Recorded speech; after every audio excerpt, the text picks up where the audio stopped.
Bloomberg Audio Studios. Podcasts, radio, news.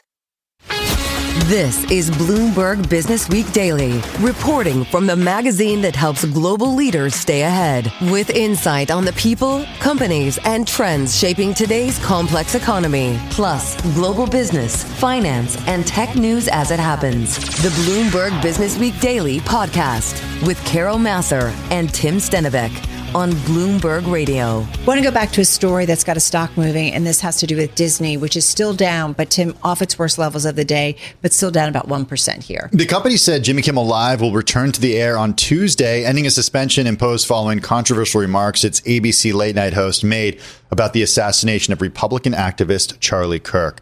I want to bring in Bloomberg News senior editor Chris Palmieri. He joins us in our Los Angeles bureau. Chris, we got a short statement from Disney about this. They said they were in thoughtful conversation with Jimmy Kimmel. What do we know about the decision to bring him back to air? Well, we know that there were talks that really began between the company and Jimmy on Thursday. This was done at the highest levels, right between Kimmel himself and Disney CEO Bob Iger, as well as Dana Walden, the head of the TV division there. They took a break over the weekend, and they resumed talks today. And obviously they came to this decision that he's coming back. Jimmy, we love you. Come back. Jimmy, not a problem. Say whatever you want. Or Jimmy, wait, you got to think about what you're saying. I don't know. What do we know? I mean, obviously these were behind closed doors, and I'm sure they're being pretty mum about it. But do we have any insight of exactly kind of where, Disney stood on all of this in terms of bringing him back? And, at the same time, I've seen some stories about individuals calling to, cancel your, Disney Plus subscriptions and so on and so forth. Was there pressure on streaming that maybe, made Disney take a second look at all of this? I don't know. I'm just asking. I'm just curious what we know about the context of those conversations and why this happened. Yeah, I mean, there was pressure everywhere. This, began with just folks in local markets calling their TV stations and saying they were upset about his comments, whether it's Salt Lake City or Nashville or wherever. And that's really what got that, and the comments from the FCC chairman about doing something about this got the station groups, Nexstar, Sinclair to act.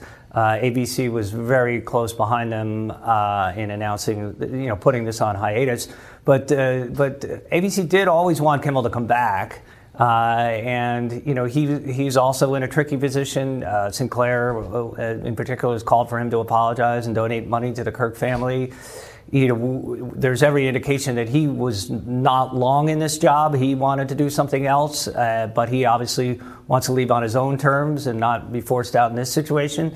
So there's a lot we still don't know, whether he's going to apologize when he gets back on the air, how long he'll stay in this job, if Disney's even going to stick with the late night format. So what happens now to the comments that Brendan Carr, the chairman of the FCC, made last week, which even some in his own party, Republican Ted Cruz, for example, had some real concerns with the way that the FCC chairman was going about this. What happens now on that side of things?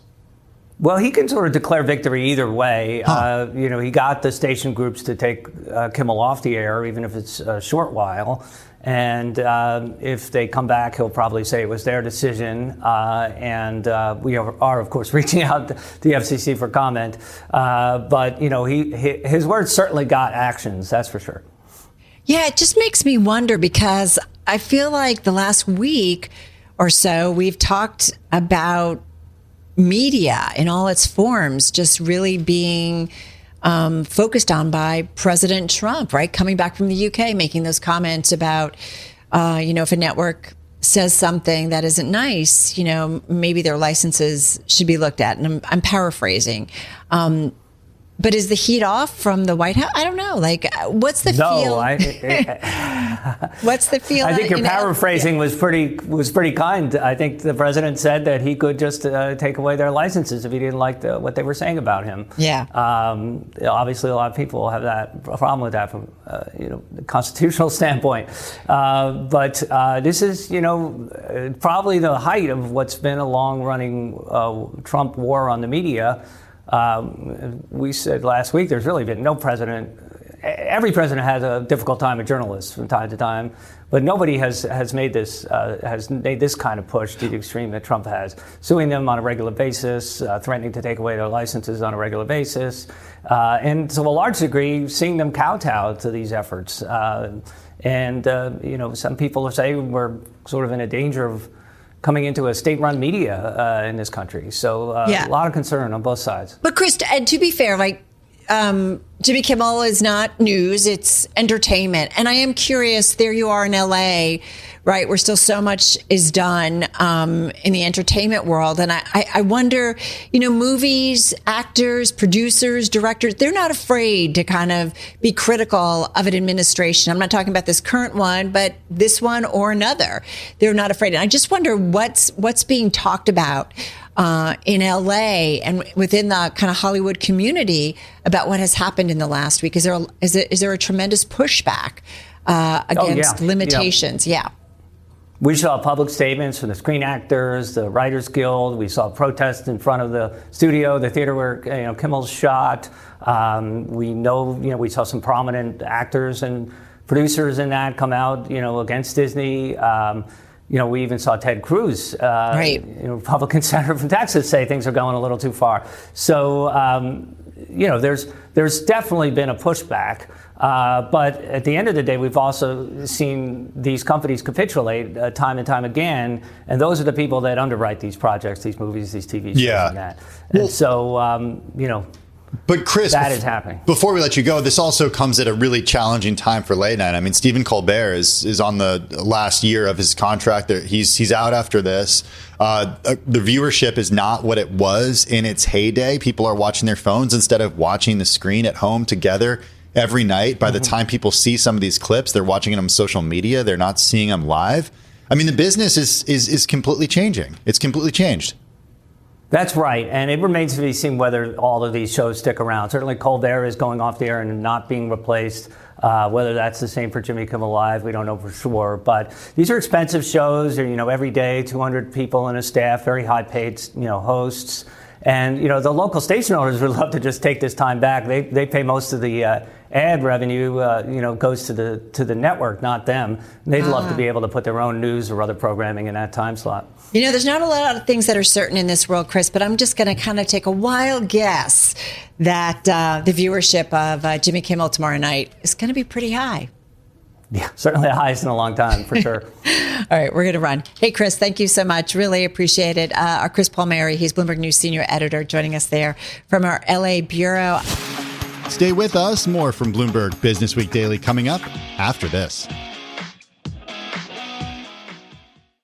You're listening to the Bloomberg Businessweek Daily Podcast. Catch us live weekday afternoons from 2 to 5 Eastern. Listen on Apple CarPlay and Android Auto with the Bloomberg Business app. Or watch us live on YouTube. Well, President Trump plans to sign an executive order approving a deal to sell TikTok's U.S. operations to a majority of U.S. investors later this week. That's according to a White House official. Also, the U.S. will not take an equity stake in a deal for TikTok's U.S. operations. That's according to a senior White House official. The president on Friday made comments on TikTok from the Oval Office. We're going to have a very tight control. And look, it's an amazing thing that's been created. There's tremendous value with TikTok. And I'm a little prejudiced because I frankly did so well on it. It got me numbers that nobody's ever even heard of before. So a lot of people want it. The young people of this country want it badly. The parents of those young people want it badly. And so we were able to work out a deal with China. And it's a very good deal for us. I hope it's a good deal for them. That was the president on Friday making comments from the Oval Office on TikTok. Alexandra Levine is Bloomberg News technology reporter. She covers TikTok, YouTube, and more. She joins us here in the Bloomberg Interactive Brokers studio. Okay, I think it's fair to say there's a lot we don't know, but we're also learning more about what a deal is or what a deal would look like. The president on Friday saying, we were able to work out a deal with China. It's a very good deal for us, and I hope it's a very good deal for them. What is the deal? So, as you've said, there's a lot that we don't know. Things are very much in flux. What we do know, what we've heard from the White House as recently as this morning, is that there is set to be this new TikTok venture created in the United States, and that Oracle, which TikTok has a longstanding relationship with, is basically going to be on point to help secure this new U.S. TikTok entity. And they will basically be helping TikTok to retrain its algorithm and also to make sure that U.S. data of people, all the Americans, the roughly half the country using TikTok, that all of it is secured in the United States and is staying here and is not going to be accessible by ByteDance employees in China. So is this a different algorithm than ByteDance's algorithm that has captured the attention of so many? So this is I would say, like, the $1 million question and the biggest sticking point, and sort of there's even been squabbling today, and I think this will also continue over this algorithm point. The whole sticking point that held up the deal for all this time was the algorithm. This is the secret sauce. It's this technical black box that is the thing that keeps people hooked and scrolling and scrolling. ByteDance and China did not want to give up any kind of control of the algorithm. The law required exactly that. And so what I think we are seeing is the White House really trying to thread the needle and present the agreement that they have reached in a way that makes it seem like that will get everybody comfortable with the level of control that ByteDance may ultimately have over the algorithm. There's talk of licensing the algorithm. The idea is that ByteDance would basically make a copy of it, give that to the United States, and then the United States would retrain it by, TikTok engineers based in the United States would essentially retrain it on U.S. user data. And I think that this, again, it's really, what could possibly go wrong? It's trying to thread the needle on an intensely, enormously complicated issue. And I think one fascinating thing that came out of a conversation that the White House had with reporters this morning was that the White House is very much downplaying the complexity of the algorithm, saying it's just, it's just this mathematical thing. And it's not very complex to sort of drill down into the algorithm and sort of wrap your hands around it. And I think there's some sort of some sort of missing piece here, and there's still some piece of this that we don't quite understand, because the algorithm that they're downplaying as this easy sort of piece of this is the very thing that has basically held up TikTok in this limbo for as long as it has. I mean, isn't it net, we're either going to get an algorithm that isn't so cool and not like the original, or we're going to have Chinese engineers or something that actually still are involved. And so the concerns about a potential passive American data, which have been some of the concerns, could still happen. I don't understand how we're going to make this work. Well, look, there was this thing called Project Texas. It was a team up basically between Oracle and TikTok years ago to try to solve the national security issues the first time. This is back around the time that Trump had tried to ban TikTok over similar national security concerns during his first presidency. Oracle was on deck as, who Trump was saying should be the one to buy the app if they can make a sale. That ultimately all fell through. But Oracle and TikTok basically, did this undertaking together called Project Texas. It was a multi-billion-dollar project that basically saw Oracle trying to help TikTok separate and secure U.S. user data so that it only stayed in the United States. That was basically presented to the Biden administration at the time as a solve for all these national security concerns to make the whole problem go away. And talks progressed until they stalled, and then they died.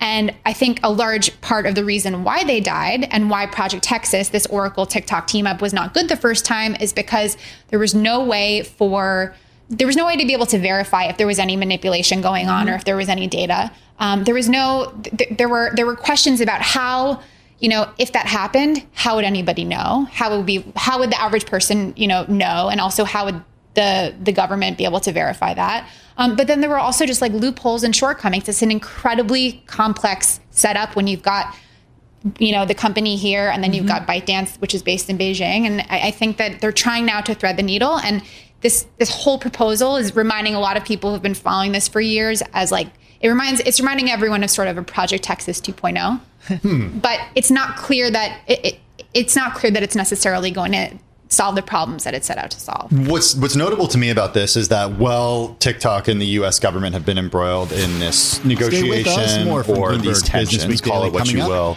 You have companies like YouTube and Meta platforms creating these clones, or at least ability to actually watch videos on the platforms in a very similar way that grabs attention in a very similar way. It's a long form way of me saying this just sounds like a win for the American rivals. I think that they're watching with bated breath. They're sort of acting like they're not really paying that close attention. I was just at a YouTube event last week where they were saying that this was not really on their radar. It absolutely is on their radar. But I think that if TikTok is able to continue operating in the US, that in some ways will not be a win for the rivals. I think, in some ways, this limbo has been a really good thing for the rivals. You definitely at one point saw an influx to other platforms. Yeah. You saw the other platforms being able to copy TikTok and some of the features that TikTok had. How special is this algorithm? Like, how hard is it to actually understand what I like versus what somebody else likes and just show us videos that will get us to keep watching? Doesn't seem that hard. But then again, here I am, a person talking. No offense. Not creating these algorithms. I think that, it's like, how special is that special sauce? Is it really? I mean, I think that if you ask anyone that spends time across all these platforms, on the platforms, people will have different preferences, right? Like some people will be more, more hooked on TikTok. Some people will be more hooked on YouTube. I think, though, that the fact that it has been this black box and it has been built up to be this thing that is not for sale and that will never be turned over and that will never be, China will never relinquish control. I think it has added to the sort of mystique, and it has also reinforced or crystallized for some in Washington exactly what the concerns with the algorithm are in the first place. So the main national security concerns, which I feel like get kind of buried in all of this, number one, there's the concern, number one, that maybe ByteDance and by translation, China could use the app to collect sensitive information about Americans. The other piece of it is all about the algorithm, which is maybe they could use they can manipulate the algorithm to push certain divisive narratives on American citizens who are using the app and make people, just create discord in the United States and change public discourse. And I think your question, is the algorithm that special? I think that just the fact that there's all this, there's all of these. Does the national security concerns go away under this new deal? Who knows, right? I don't know. We're going to continue. I know. Alexandra Levine, thank you so much. Bloomberg News technology reporter. You're listening to the Bloomberg Businessweek Daily Podcast. Catch us live weekday afternoons from 2 to 5 Eastern. Listen on Apple CarPlay and Android Auto with the Bloomberg Business app. Or watch us live on YouTube. Think wind turbines, power generators and transmitters, industrial motors and gears and motion sensors. And based on a conversation we were just having off air, even crypto and blockchain. They're all related. They are. You got to have power. You do. To mine that crypto. To make it all happen. But anyway, bigger picture, you get an idea of what Siemens USA is all about. As the company shared with us, the USA unit employs about 45,000 employees, 50 states and Puerto Rico, and generated $21.1 billion in revenue in fiscal year 2024. Back with us, delighted to have with us, Barbara Humpton. She's president, CEO of Siemens USA. She's here in studio. How are you? Carol and Tim, I'm thrilled to be here. So thanks so much for the invitation. Well, it's great to have you here. And there's a lot to get to, so much coming at us. Macro, though, I always like to start your view on the environment right now. Yeah, right now, what I see is a huge emphasis by business in making sure that we are protecting our future. We know that it's in our long-term business best interest to make brilliant use of resources, make sure that we keep the future whole and ready. So this is what Siemens has been working on. Siemens' business strategy is actually built around global megatrends. And so creating technologies... But there are megatrends that can drive you crazy and you can't take advantage of or not right away. And there are megatrends that are like, whoa, let's do it. Let's run. Or there are mega trends that aren't necessarily aligned with the views of a presidential administration. Exactly. And that makes it more challenging. But it's hard to argue with things that are inexorable forces. So we know the climate is changing. We know that people everywhere are aging. We know that everywhere more and more people are living in cities. Siemens brings technologies that transform the everyday, enabling us to really live, manage, and thrive in changing circumstances. So we're going to continue with energy here, and that's where I want to start. Carol mentioned wind turbines, but here in the United States, the president has made clear his view on wind power. How much of a setback has that been for Siemens USA? Well, I will clarify that my colleagues at Siemens Energy obviously have taken that on, and you've seen Siemens Energy thriving over the last year. At Siemens AG, the U.S. entity I'm responsible for, once those electrons are generated, we're the ones who are moving them. Medium voltage, low voltage, we're the ones working at the grid edge, which I think is where there's so much fruitful development to be done. So, yes, and I just loved your last interview. We need more power. Everyone understands we do. There's just insatiable demand for electrons. Actually, we're agnostic about how those electrons get generated. What we want to do is move those to where they're used best. Think AI data factories, think the kind of data centers we've been building. Think about manufacturing coming back to the United States. All of those are brilliant uses of the power that we can generate. What can you tell us about the AI build out and what you guys are seeing firsthand? Well, it's massive. It's massive. It is critical for the U.S. to maintain leadership in AI. We also know that one of the most exciting things that will happen is AI at the edge. So you can think about a manufacturing location as a humongous generator of data. Every factory is producing just massive amounts of data, more data than any individual could make sense of. But when you bring tools like our industrial AI Copilot into the manufacturing environment, it allows users to harness that data, make better decisions, really drive their operations. And we're seeing success all over the place. What does it mean? Give us an example. So you bring the Copilot into what factory or whatever, or what plant facility, and it does what? Well, so the first thing it does is makes it possible for mere mortals like you and me to actually interact with automated machinery. Instead of having to know the programming languages, we can speak in natural language and have the AI translate into the programming language of the manufacturing equipment. That allows us to employ people who maybe previously thought, I could never get a job in manufacturing. I don't know enough. I haven't had enough background in it. But now we can, I'll tell you that we have operations in Fort Worth, Texas, where we're actually building the electrical components that go into data centers. And with that incredible demand, right? The switchboards that manage that electricity, we needed to hire 700 people to work in the plant. And the local management said, let's hire retired principals and teachers first. Let's create an on-site training program. And now we have, former pizza delivery guys, former chefs, former checkout clerks are rock stars in the manufacturing environment. You talked about the tool that your customers use when it comes to AI being a co-pilot. What about internally are you doing since we last spoke when it comes to AI? Oh, boy. We are in that era when no one knows where this will go. So the encouragement at Siemens is for everyone to lean in, start learning, get familiar, get comfortable with using AI. And my favorite thing at the end of a business meeting, let's say we call the meeting ends 5 minutes early. I turn to the team and say, what are you doing with AI? Mm-hmm. And I've heard the most amazing things, like the finance team who said, well, we just generated the balance sheet that we just reviewed with AI. So it's much more informal than it is formal right now. It is, and I'll tell you why. It's important that we learn. And some people would say, oh, no, I want to control that. I want to make sure that we're sharing best practices. Yeah, all that's good. But first, let's push the edges and see what we can do.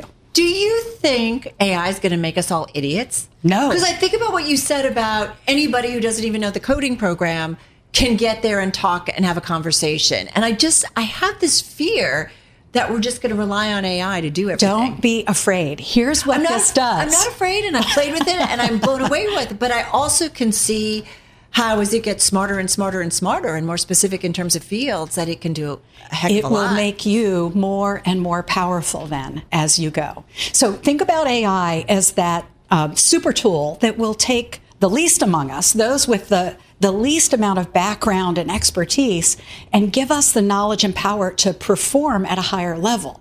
Yeah. This is going to be so exciting to see then, what do experts do with this additional power? How far can they push? Makes me wonder if we're going to need sophisticated workers from outside the U.S. Perfect segue to talk about H-1B visas, because that is where we want to end. We're trying to ask everyone we talk to about what's stemming from the confusion Friday and through the weekend.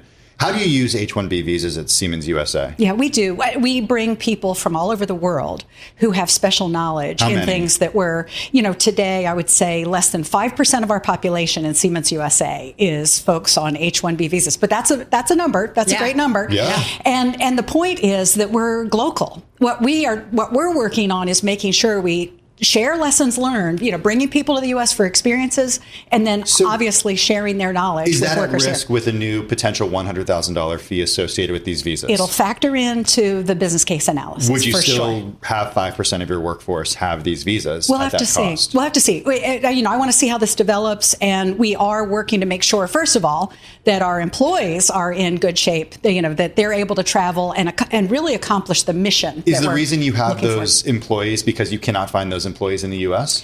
In some cases, it is. In some cases, it is that we want to give people the global experience that's going to really make them more effective in understanding here's what the U.S. can produce as we address markets elsewhere. You said you're going to do the financial analysis. Could it mean that $100,000 fee, if you guys want those workers, that it's going to feed into costs and higher costs of things? Just quickly. I think this is going to be part of an ever-changing equation. Our labor costs obviously are a big portion of what we do at Siemens. Right. And so this is, I would tell you that our export controls colleagues have been our heroes this year. I bet. Bet they're on speed dial.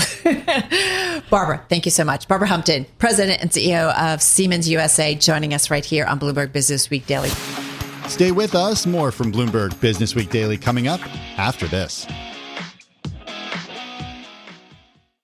You're listening to the Bloomberg Businessweek Daily podcast. Catch us live weekday afternoons from 2 to 5 Eastern. Listen on Apple CarPlay and Android Auto with the Bloomberg Business app, or watch us live on YouTube. Curious to see what our next guest has to say about the market environment. Paisley Nardini is Managing Director and Head of Multi-Asset Solutions at Simplify Asset Management. They've got more than $10.2 billion in assets as of under management. Try that again, under management. And she joins us here in our Bloomberg Interactive Broker studio. Mondays are tough. Especially with all this news coming at us. It's a lot. It's a lot. Paisley, good to have you here. Welcome, welcome. Nice to have you in studio. Yeah. I was going to say a long-time listener, first-time fish bowler. So thanks for having me. What do you think of the fish bowl? Welcome to the fish bowl. It's not intimidating at all. No need to be intimidated.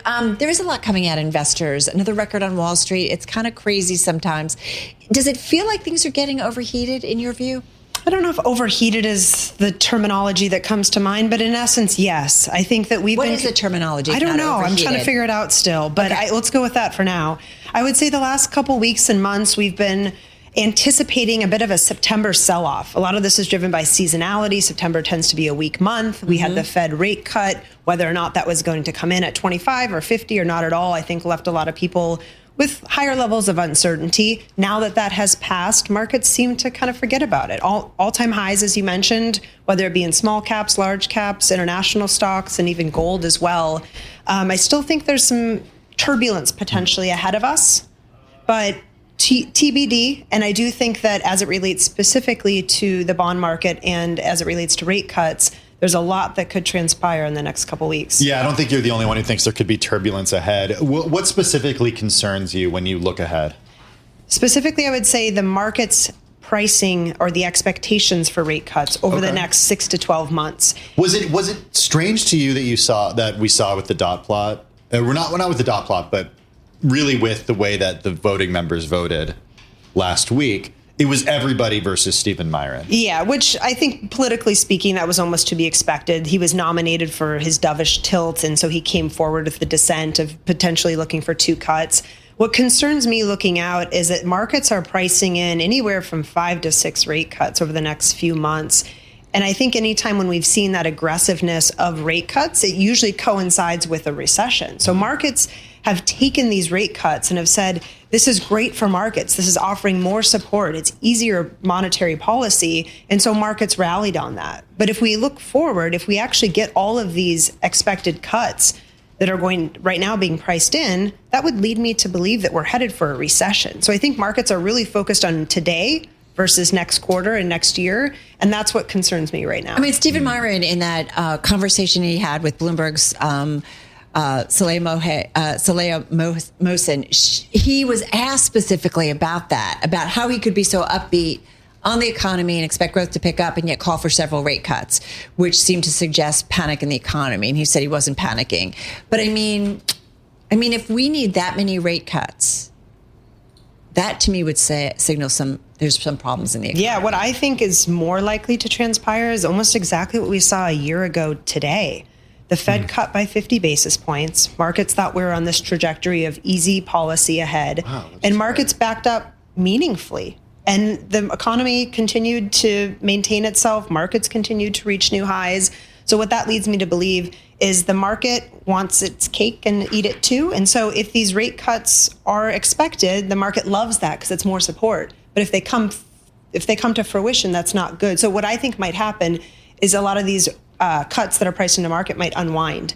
And that's where I think the volatility could come from in the next couple months. So volatility leading to sell-off, significant sell-off, 10%? Yeah, I think a healthy sell-off at this point in this environment, whether it's a 10%, 15% drawdown, markets can shrug that off in a couple days.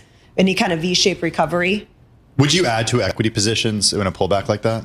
Absolutely. I'm kind of stocks for the long run type mentality. I think fundamentally speaking, corporate resiliency through earnings has been very robust. We started to see maybe some cracks in the labor market, but nothing to kind of pull me off to the sidelines. So anytime historically, knowing that we have the Fed to step in, and especially where we are from a rate cutting trajectory right now, a 10 to 15% pullback would lead me to kind of pick up some stocks for cheap. I mean, you guys think about, your multi-asset solutions. You do have alternative assets. So I'm just curious, when you look at where it's ETFs, right? Yep. Where is money flowing right now? You have alt, you have fixed income, you have equity income, you have equity. Where is money flowing into? Where's money flowing out? Yeah, we've continued to see this trend for higher needs for income and distribution yield. If we think about the kind of the wall of retirees and people kind of hitting the baby boomer generation now relying on their income portfolios versus their paychecks, higher levels of income in their portfolios is absolutely something that continues to gain steam. And I think it's moving beyond the traditional sources of investment grade or core bonds in a portfolio, even beyond high yield bonds, into more innovative alternative sources of income for portfolios, which is in the way of equity income. So that's where you start to introduce the use of derivatives in portfolios, which sometimes gets a little bit scary. So you're saying money is largely going, though, into fixed income? Into more equity income generation strategies, as well as, and in that same regard, strategies that have buffers or protection, and I like to call them more defined outcomes, especially when you're looking at kind of where you are in the life cycle of earnings and you're relying on your portfolios to deliver for you, you need increased certainty. And so that's why I think we've seen this boom in the industry of more defined outcome and protection on the downside. So I want to take a step back and just go back to the big picture and the concerns that you see ahead. Mm-hmm. You said a lot of it has to do with rate cuts and not necessarily coming to fruition in the way that people expected them to. Yep. What about the idea of concerns over tariffs, or these tariffs starting to actually become inflationary, like so many people were concerned about?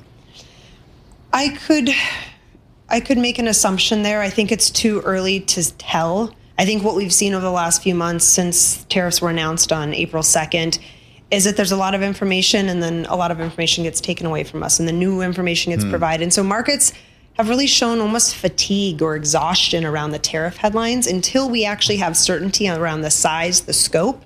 I think markets broadly have been kind of shrugging off tariff headlines, and that's why we've continued to see all-time highs being made across asset classes, sectors, and regions. I think some of that certainty already has come forth, but as it relates specifically to inflationary concerns, the discussion around tariffs kind of being a one-time tax versus ongoing, I don't feel like that's an imminent threat to markets and kind of a pullback in the next few months here, inflation and tariffs. All right. Specifically. We're going to leave it on that note. Thank you so much. Really appreciate it. Thanks for having me. Managing Director and Head of Multi-Asset Solutions at Simplify Asset Management. More than $10.2 billion in assets under management. That is of about mid-September, joining us here in studio. This is the Bloomberg Businessweek Daily podcast. Available on Apple, Spotify, and anywhere else you get your podcasts.